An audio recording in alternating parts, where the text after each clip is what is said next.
दे आगे आगे आगे छागे कमलेश के गाना रे। ए दे आगे आगे आगे छागे कमलेश के गाना रे। अरे तोर दीवाना या तोर दीवाना, तोर दीवाना या तोर दीवाना, झन कर न तय बहाना रे। ए दे आगे आगे आगे छागे कमलेश के गाना रे।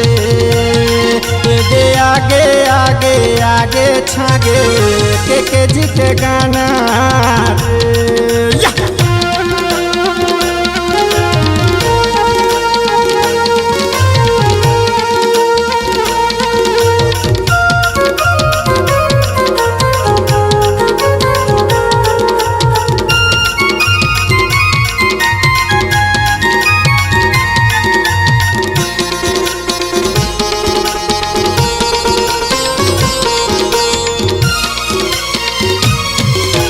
कमलेश दीवाना गाना गाथे टाप के कारी टूरी सुने आवाथे रात के बदनाम करबे काओ।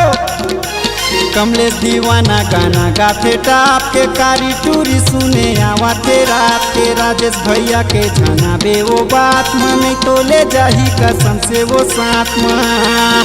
सबो जान के आगे कमलेश के गाना रे। यूट्यूब पर ए दे आगे आगे आगे छागे कमलेश के गाना रे।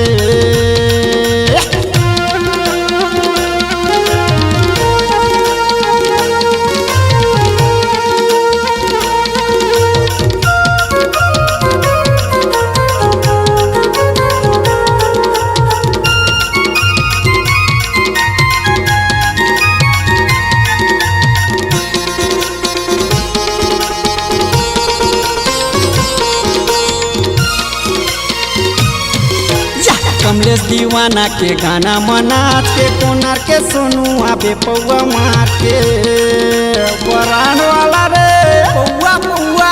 कमलेश दीवाना के गाना मनाच के कोनार के सोनू आबे पौआ मार के। हे मुआही टूरी थे मा पार के नाचेला पर ही तोलाई देवार के। सबो जान के आगे कमलेश के गाना रे। यूट्यूब पर ए दे आगे आगे आगे छागे कमलेश के गाना रे। अरे तोर दीवाना या तोर दीवाना, तोर दीवाना या तोर दीवाना, झन कर न तय बहाना रे। ए दे आगे आगे आगे छागे कमलेश के गाना रे।